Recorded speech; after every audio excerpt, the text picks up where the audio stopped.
Sun exposure should be avoided, and that's the first thing that should be stressed. In summer, you should avoid the sun between 10 in the morning and 4 in the afternoon, and that will preserve your skin. You will look better in later years. You will feel better. You will not get sunburns.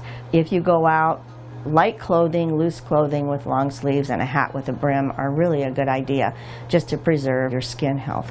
If you do decide to sit out in the sun or go to Hawaii, you should apply sunscreen. It should be applied before you go out. A minimum of SPF 15, according to the Academy of Pediatrics. You can go higher, but 30 doesn't double the time you can spend in the sun. That's a little bit of a delusion that people have. You should apply enough, which is like a full ounce, imagine 2 tablespoons of it to your body.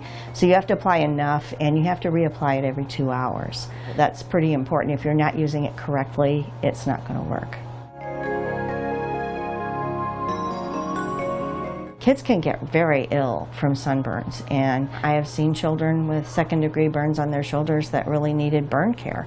And it doesn't take too long, especially in fair-skinned people or people like us in Nebraska. We are not exposed to sun all winter, and then our skin is not ready for an onslaught of solar irradiation. The more burns you have earlier in life, the more likely you are to have skin cancers, and I think that's something to really consider, and I think that's why parents are so protective of their kids' skin.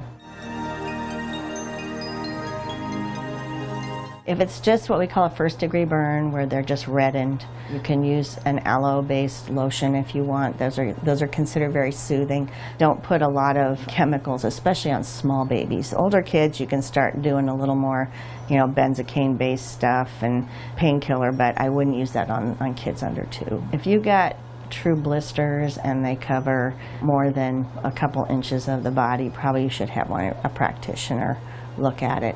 I'm not talking about just peeling skin, because a lot of first-degree burns will eventually peel. I'm talking about blisters the day after, where you're saying, wow, this baby really blistered. And let us take a look at it. Let us kind of look at how much of the body is covered and see if it needs any other attention.